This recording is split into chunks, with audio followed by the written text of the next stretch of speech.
Deborah had long since tucked away her dreams of dazzling audiences on concert stages. Practicality demanded she set aside those ambitions in favor of earning a steady income. Yet, the piano remained more than just a distant aspiration. It was her very essence. When she relocated to Raleigh a few years back, she pursued a job at La Fontaine, not simply because of the paycheck, but because of the gleaming grand piano nestled in the restaurant's corner. That piano was her anchor, her silent partner, and a reminder of the dreams she refused to let completely fade. One waitress, a cocky millionaire, and that grand piano. It began as a mean-spirited attempt to demean her. But what followed was nothing short of extraordinary. Deborah turned the tables on her tormentor, leaving the room speechless and ego shattered. How? With nothing but her raw, unmatched talent. It was a balmy Friday evening in the heart of Raleigh, North Carolina. La Fontaine, an upscale and trendy dining spot, buzzed with life. The hum of conversations mingled with the clinking of crystal glasses, the soft patter of waitstaff, and the gentle strains of jazz that drifted from the corner piano. Together, these sounds painted an atmosphere of sophistication and indulgence. Among the busy servers weaving through the restaurant was Deborah. At 25, she exuded a quiet confidence, her expressive eyes hinting at untold stories. She moved briskly from table to table, expertly balancing trays of food and genuine smiles. To the well-dressed patrons enjoying their lavish meals, she was just another face in the background. But beneath the uniform, Deborah carried a passion that dwarfed the grandeur of her surroundings. Her heart belonged to music, and more specifically, the piano. Since childhood, it had been her sanctuary, a place where emotions flowed freely, whether joy, sorrow, or the unspeakable in between. Yet, as dreams alone couldn't cover rent or bills, Deborah found herself working grueling shifts at La Fontaine. The job was a means to an end, a step closer to saving enough for the prestigious music academy she yearned to attend. Only a handful of people knew about her hidden talent. Sometimes, during quiet moments, the restaurant staff would find her stealing time at an old upright piano tucked away in the back. In those fleeting intervals, she'd let her fingers dance over the keys, reconnecting with her truest self. On this particular night, as the dinner rush began to ease, the heavy doors of La Fontaine swung open. In strode Leonard Grayson, his entrance impossible to ignore. Known throughout the city as a wealthy entrepreneur with a flair for theatrics, Leonard exuded an air of dominance. His tailored suit and polished entourage turned heads as they entered, the very act of his arrival commanding attention. Those who worked at the restaurant braced themselves. Leonard's reputation for being difficult preceded him. He relished testing boundaries, pushing people to their limits for his own amusement. As Deborah worked her usual shift, she felt Leonard's sharp gaze settle on her. For a moment, their eyes met. He hesitated briefly, then smirked a knowing, almost predatory smile. Deborah, unfazed, returned her focus to her tasks. She had dealt with entitled guests before, and to her, Leonard was simply another table to serve in an already long night. However, Leonard had other plans. To him, she wasn't just a waitress. She was tonight's entertainment. Deborah's journey to this moment began years ago in a quiet South Carolina town. Raised by a single mother who worked tirelessly as a nurse, Deborah learned early on about sacrifice and resilience. Her childhood was modest, with her mother often working double shifts to keep food on the table for Deborah and her siblings. But their home was always filled with music. Her mother's old vinyl records and a slightly out-of-tune piano gifted by a kind neighbor became Deborah's introduction to the world of melody. While other kids played outside, Deborah would sit at that piano, her small hands navigating the keys with growing confidence. She started by mimicking the songs she heard on the radio, gradually teaching herself to play classical pieces from second-hand music books. Her talent didn't go unnoticed. From church events to school recitals, Deborah's performances captivated those who heard her. But no amount of applause could erase the reality of their financial struggles. By the time she turned 18, Deborah's dreams of a professional music career felt painfully out of reach. Scholarships didn't pan out, and family obligations became her priority.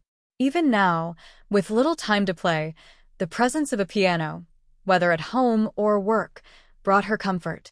It reminded her that music hadn't abandoned her, it was simply waiting for its moment. As Leonard and his entourage settled into their seats that evening, Deborah approached their table, her tray perfectly balanced. She could feel the intensity of his gaze, but she refused to let it rattle her. Little did she know, this night would prove to be anything but ordinary. Leonard Grayson leaned back in his chair, exuding the air of someone who owned not just the room, but the world. With a flourish, he ordered a top-shelf scotch, the request as loud as his booming laugh that followed a joke aimed at no one and everyone. The sound rippled across the room, drawing a few polite smiles and plenty of annoyed glances. Deborah, ever professional, offered a courteous nod and a practiced smile as she took their orders. Her voice was calm, steady, unshaken by the strange energy Leonard seemed to radiate. "Deborah," Leonard said, his eyes flickering to her name tag with a smirk. "Now that's a name that belongs to someone with secrets, maybe even hidden talents." The comment caught her slightly off guard, but she quickly recovered, giving a polite nod. "I'm just here to take your order," she replied, her tone neutral. She turned to walk away, eager to leave the table behind and focus on the rest of her tasks. What she didn't catch, though, was the sly grin Leonard exchanged with one of his companions, or the way his eyes lingered on her as she weaved through the tables. Leonard wasn't just observing, he was plotting. The evening unfolded like many others, with laughter and conversation filling the air. Plates clinked against fine china, glasses were raised in toasts, and the soft strains of jazz drifted from the corner piano. Deborah moved with practiced precision, her steps quick yet graceful as she navigated the bustling dining room. She avoided Leonard's gaze as much as possible, but the weight of his presence hung heavily in the air. There was something about him, something that went beyond the usual entitled arrogance she had encountered in her years of waitressing.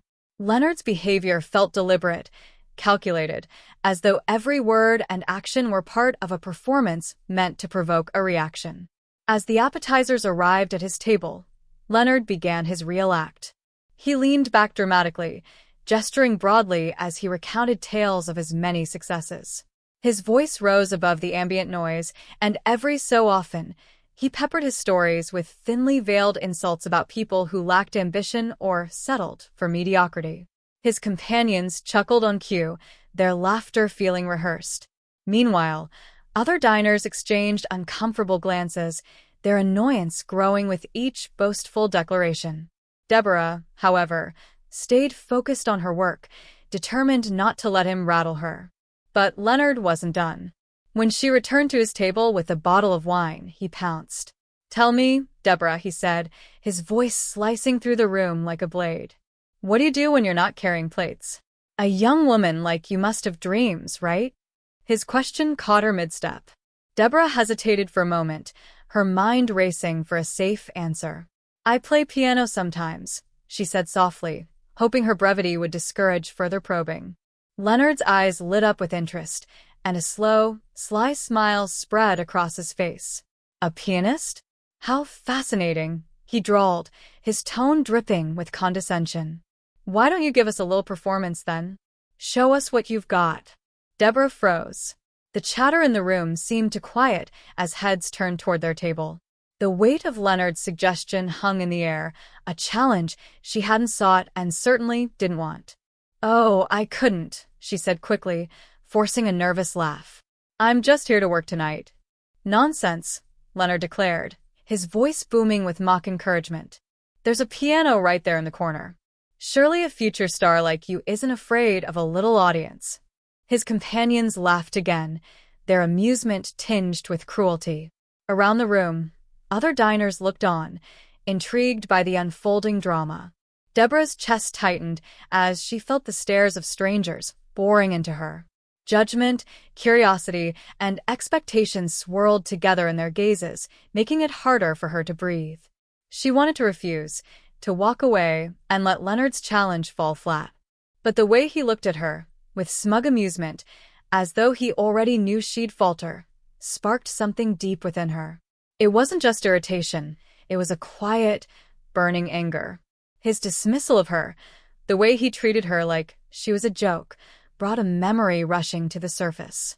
Her mother's voice echoed in her mind. Never let anyone make you feel small, Deborah. You're bigger than they'll ever understand. The words gave her strength.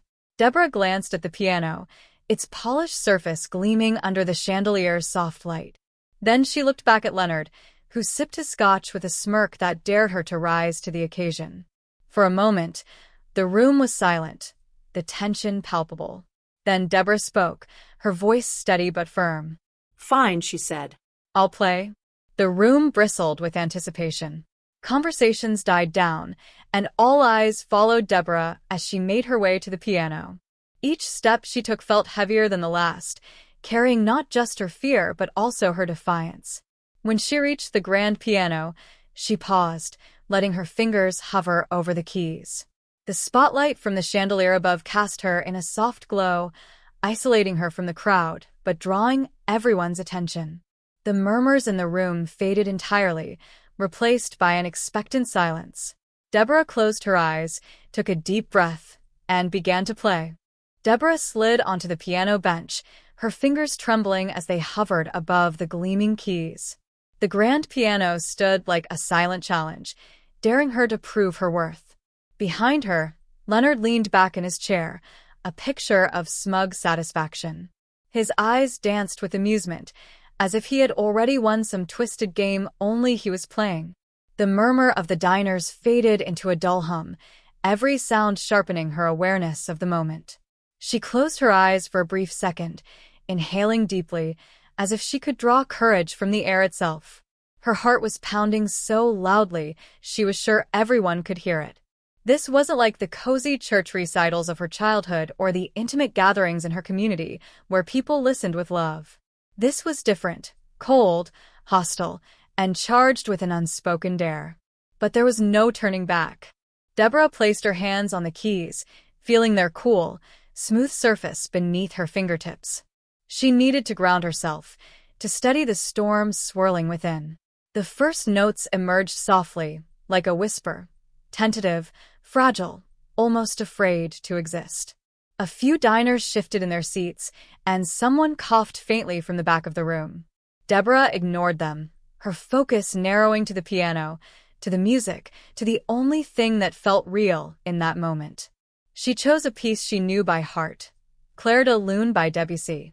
Its ethereal melody began to spill into the room, weaving itself through the air with a quiet persistence, delicate yet unyielding. As she played, the notes grew stronger, more assured. Her fingers danced across the keys, moving with a grace that belied the turmoil inside her. The music swelled, pouring out like a confession, raw, honest, and unfiltered. Each chord carried a piece of her story, the sacrifices her mother had made to support her, the countless nights she spent practicing in a cramped, dimly lit room, the weight of dreams she'd had to put on hold but never let go of. The diners who had once been chatting and laughing fell silent. The room, filled moments ago with casual indifference, was now heavy with an almost reverent stillness. Even Leonard, who had been whispering smugly to his companions, was struck silent. Deborah didn't need to glance in his direction to feel the shift in energy. The mocking undercurrent that had hung in the air was gone, replaced by something she couldn't quite define, perhaps awe, perhaps something closer to humility. As her confidence grew, she let herself go completely. The music flowed freely, and for the first time in years, she felt utterly herself. She wasn't a waitress or a struggling dreamer weighed down by the practicalities of life. She was simply an artist, pouring her soul into every note. Her fingers moved with effortless precision, drawing out emotions so vivid they seemed to hang in the air like an invisible mist. The final chord lingered, its resonance wrapping around the room like a tender goodbye. Deborah remained still, her hands resting gently on the keys, unsure of what would come next. For a moment, there was nothing but silence. No applause, no murmurs, just the quiet hum of the piano's fading vibrations. It felt as though the entire room was holding its breath. And then, like a dam breaking, the room erupted into applause. The sound was deafening, a wave of clapping and cheering that filled every corner of the restaurant. Some diners stood, their faces alight with admiration, clapping with an intensity that brought tears to Deborah's eyes. Her coworkers, who had been watching quietly from the sidelines, joined in, their smiles wide and proud. Leonard, however, remained seated. The confident smirk he'd worn so boldly earlier was gone, replaced by an expression Deborah couldn't quite interpret. His face seemed caught between shock and discomfort, his hands clasped loosely in front of him, as though unsure whether to clap or stay still. Finally, after what felt like an eternity, he raised his hands and offered a slow, deliberate clap. The sound was hollow, a weak echo of the thunderous applause around him, but it didn't matter. Nothing he did could overshadow what had just happened. As the applause began to fade, the room seemed to exhale collectively. Deborah stood slowly, her knees trembling but her back straight. She glanced around, taking in the faces of the diners. For the first time that night, she truly saw them, not as spectators waiting to judge her, but as witnesses to something meaningful. Their expressions carried a mix of admiration, respect, and even a touch of awe. Deborah gave a small nod to the diners who had clapped the loudest, her lips curving into a faint smile. It wasn't pride she felt, but a profound sense of relief. Relief that she hadn't let fear silence her. Relief that she had reclaimed something she thought she'd lost. Finally, her gaze drifted to Leonard, almost magnetically drawn to him. He was still seated, his posture stiff and his hands now folded neatly on the table. The smug confidence he'd worn earlier, like a second skin, was nowhere to be seen. Instead, his expression was carefully neutral, though a flicker of discomfort betrayed him. He cleared his throat, his voice louder than it needed to be, as he broke the fragile silence. "Well," Leonard said, his tone strained, "that was unexpected." He let out a short, hollow laugh, trying to regain his footing. "I suppose talent really does come from the most surprising places." His companions exchanged awkward glances, unsure whether to laugh along or stay silent. The comment was meant to be an olive branch, but it landed with a dull thud, weighed down by insincerity. Deborah tilted her head slightly, studying him. His words might have been an attempt at reconciliation, but they felt empty, lacking the humility the moment deserved. "Thank you," Deborah replied, her voice steady and deliberate. There was no warmth in her tone, no attempt to soothe his bruised ego. She didn't need his approval. She had already won. Deborah offered the young man a small, genuine smile. "Thank you," she said softly, her voice steady but kind. She tucked the check into her apron, gave a polite nod, and turned to leave the table. Her steps felt lighter, her heart no longer weighed down by doubt or fear. Leonard's table remained subdued, the awkward silence between its occupants a stark contrast to their earlier bravado. Leonard, once the center of attention, now seemed to shrink in his chair, fiddling with his glass as though it held answers to questions he couldn't articulate. Deborah didn't look back. She didn't need to. She had already reclaimed her night, her dignity, and something deeper, her sense of self. As she moved through the dining room, her coworkers glanced at her with quiet admiration. Some nodded encouragingly, their smiles warm and knowing. A sense of camaraderie rippled through them, unspoken but felt deeply. Deborah, the woman they'd worked beside for months or even years, had shown them a piece of herself that transcended their usual routines. The night continued, but the restaurant had shifted. Patrons who had previously seemed absorbed in their own conversations now paused to exchange kind words with her. "You've got something special," an older gentleman said as Deborah refilled his coffee. "Don't let anyone dim that light."